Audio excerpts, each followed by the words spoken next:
আপনাকে আমি দেখাচ্ছি, সূরা কাহাফ খুলে দেখেন। যুলকারনাইন একজন বাদশা, তিনি মাশরিক মাগরিব সব জয় করেছেন, মানে পূর্ব পশ্চিম পুরোটাই তার রাজত্ব। এত দাপট ছিল সেই বাদশার যে যেদিক দিয়ে যাবে সেনাবাহিনী নিয়ে সেদিকটাই জয় করে ফেলবে, সুবহানাল্লাহ। এবং তিনি উদ্ধত অহংকারী ছিলেন না, তিনি আল্লাহর অনুগত বান্দা ছিলেন। একটা কওমের মধ্যে গেলেন, সেই কওমটা ছিল পাহাড়ের মাঝখানে, দুই পাহাড়ের মাঝখানে। এখন ওই কওম তাকে বলছে, ইয়া যুলকারনাইন, হে যুলকারনাইন, ইন্না ইয়াজুজ ওয়া মাজুজ মুফসিদুনা ফিল আরদ। ভালো করে বোঝেন, হে যুলকারনাইন, নিশ্চয়ই ইয়াজুজ আর মাজুজ এই দুই শ্রেণীর মাখলুক, তারা পৃথিবীতে ফাসাদ সৃষ্টি করে বেড়াচ্ছে। কি করছে? সারা পৃথিবীতে ফাসাদ সৃষ্টি করে বেড়াচ্ছে। ফাহাল নাজআলু লাকা খরজান আলা আন তাজআলা বাইনানা ওয়া বাইনাহুম সাদ্দা। হে যুলকারনাইন, আমরা কি আপনাকে ট্যাক্স দিব, কর দিব, যে আপনি ওদের আর আমাদের মাঝখানে একটা প্রাচীর নির্মাণ করে দিবেন, যে ওরা আমাদের কাছে আর আসতে পারবে না? কারা এটা? ইয়াজুজ আর মাজুজ। এই ইয়াজুজ আর মাজুজকে যুলকারনাইন আলাইহিস সালাম তিনি প্রাচীর নির্মাণ করে দিলেন লোহা এবং এই যে তামা দিয়ে।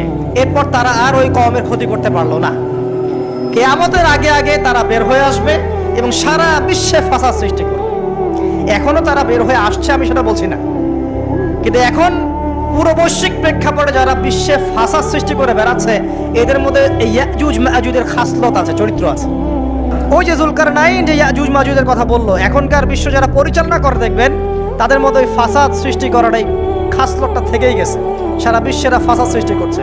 আমি কিন্তু বলিনি এরা ইয়াজুজ মাজুজ, কথাকে আবার অন্যদিকে নিয়ে যায় না, আমি কিন্তু এই কথা বলি না। আমি বলছি তাদের মধ্যে এই চরিত্র দেখা যায়।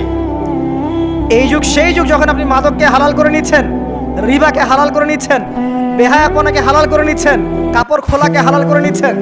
আপনি মুসলিম হয়েও দেখবেন শিরকে লিপ্ত আছেন, সুন্নতে লেবাস আছে কিন্তু আকীদার মধ্যে বেদাত থেকে গেছে। আপনি মুসলিম হয়ে হালাল হারাম রিজিকের পরোয়া করছেন না, দিনের বেসিক জিনিসগুলো শিখছেন না। আল্লাহ পাক এই যুগের ফিতনাগুলো থেকে আমাদের মুসলিমদেরকে হেফাজত করুন, আমিন। কিভাবে সাফল্য অর্জন করবেন, আমি একটা পয়েন্ট আজকে উল্লেখ করে এই পয়েন্ট থেকে আলোচনা গুটিয়ে নিব ইনশাআল্লাহ। আমি জাস্ট একটা পয়েন্ট বলছি আপনাকে, সব কথা একদিনে বলা সম্ভব না। আল্লাহ রাব্বুল আলামিন বলছেন, কদ আফলাহা মান যাক্কাহা, সে ব্যক্তি সফল হয়ে গেছে যে ব্যক্তি তার আত্মাকে পরিশুদ্ধ করতে পেরেছে। ওয়া কদ খাবা মান দাসাহা, যে ব্যক্তি আত্মাকে পরিশুদ্ধ করতে পারে নাই সে ব্যক্তি ধ্বংস হয়ে গেছে। কিভাবে পরিশুদ্ধ করবেন? তিনটা হাদিস আপনাকে আগে শোনাই। এক, আল্লাহ রাব্বুল আলামিনের হাবিব মুহাম্মদ সাল্লাল্লাহু আলাইহি ওয়াসাল্লাম দরুদ পড়েন, বলেন সাল্লাল্লাহু আলাইহি ওয়াসাল্লাম।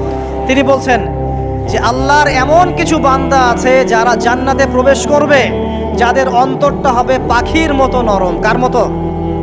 পাখির মতো। একটা হাদিস শুনলেন।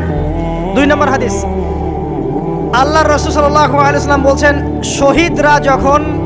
শহীদদের আত্মা যখন আল্লাহর কাছে পৌঁছায়, আল্লাহ রাব্বুল আলামিন সেই আত্মাগুলোকে সবুজ রঙের কিছু পাখির মধ্যে প্রদান করেন এবং সেই পাখিগুলো আরশের নিচে লণ্ঠন আছে, এখানে বসে থাকে এবং তারা জান্নাতের যে কোনো জায়গায় যায়, ঘুরে খাবার খায়, আবার ফিরে আসে। আল্লাহ পাক তাদেরকে বলেন যে তোমরা কি চাও, তোমরা কি চাও? শহীদরা কিচ্ছু বলতে পারে না, কি চাইবো? আল্লাহ এত নিয়ামত দিয়েছেন, কি চাইবো?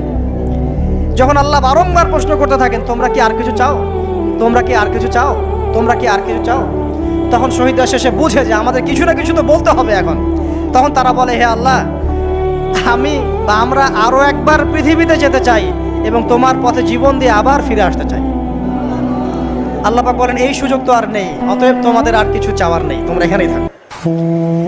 আরেকটা হাদিস শোনেন, রাসূলুল্লাহ সাল্লাল্লাহু আলাইহি ওয়াসাল্লাম বলেছেন, এই হাদিসটা ওমর রাদিয়াল্লাহু আনহু থেকেও এসেছে, তোমরা যদি আল্লাহর প্রতি তাওয়াক্কুল করার মতোই তাওয়াক্কুল করতে, ভরসা করার মতোই ভরসা করতে, আল্লাহ পাক তোমাদেরকে পাখিদেরকে যেমন করে রিজিক দেন, তোমাদেরকে ঠিক সেইভাবে রিজিক দিতেন।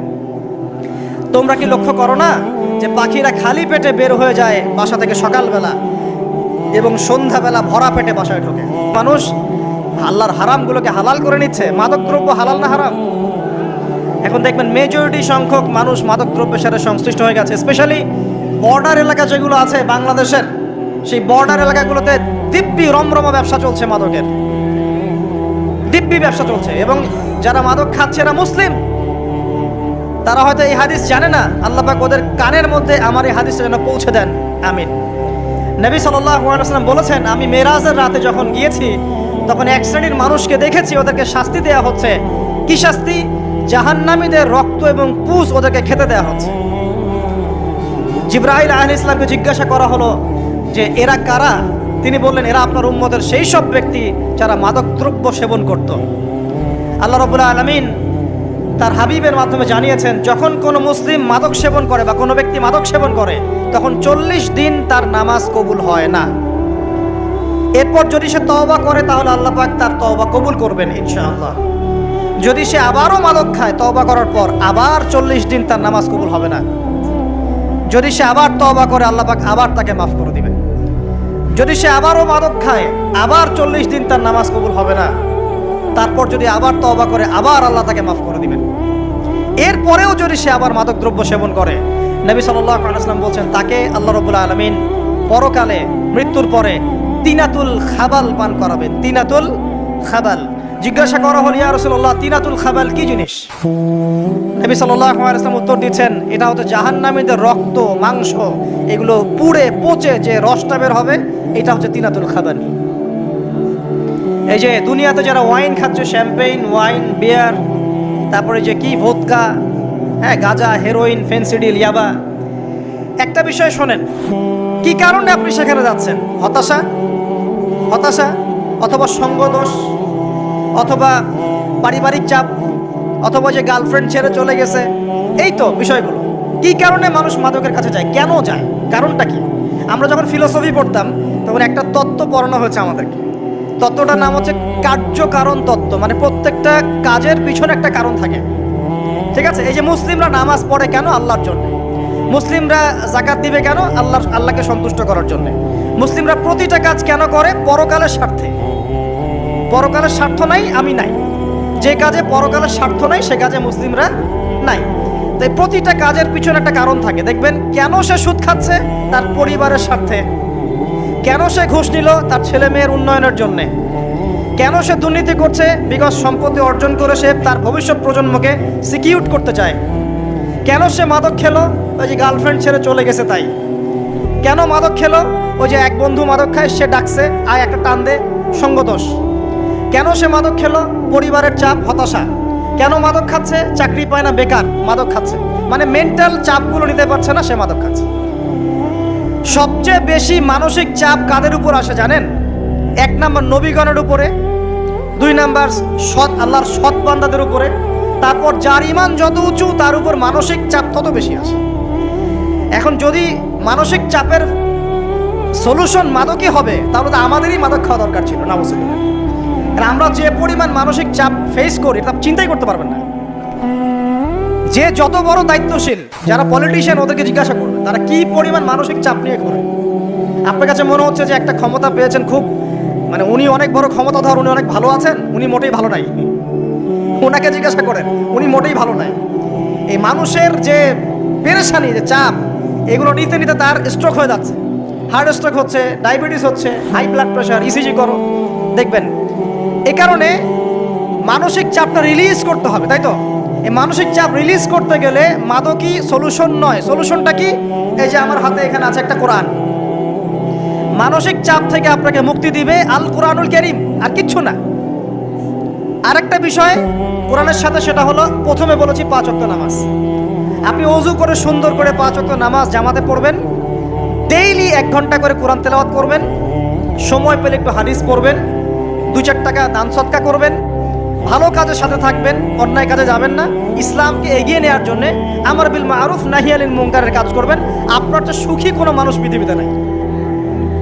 ওই সুখ যদি ওই যে বুশরা জানতে পারতো না, তাহলে আপনার কলিজার মধ্যে পারমাণবিক বোম মেরে দিত। কথা বুঝতে পারেন নাই?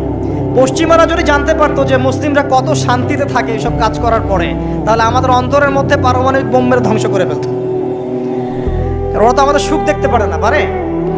প্রকৃতপক্ষে এরা বিশ্বের কোনো ধার্মিক মানুষের সুখই দেখতে পারে না। এরা শুধু মুসলিমদের শত্রু নয়, বরং ধর্মের শত্রু। যারাই ধর্মকে বুকে আগলে রেখে পালন করতে চায়, হোক সে সনাতন ধর্ম বা আমাদের হিন্দু ভাইরা বা খ্রিস্টানিজম বা বুদ্ধিজম, হ্যাঁ, বা মুসলিম আমরা যারা আছি, যারা ধর্মতাত্ত্বিক চিন্তা করে এবং প্রত্যেকেই যদি যার যার ধর্ম ঠিকঠাক মতো পালন করে, সমাজে কিন্তু ফিতনা থাকার কথা নয়। কারণ প্রত্যেকটা ধর্মের মধ্যেই ভালো কাজের কথাই কিন্তু বলা হচ্ছে। তো যারা ধার্মিক এদের বিরুদ্ধে তারা লেগে পড়ে এবং তারা চায় সারা বিশ্বের মধ্যে ফাসাদ সৃষ্টি করতে।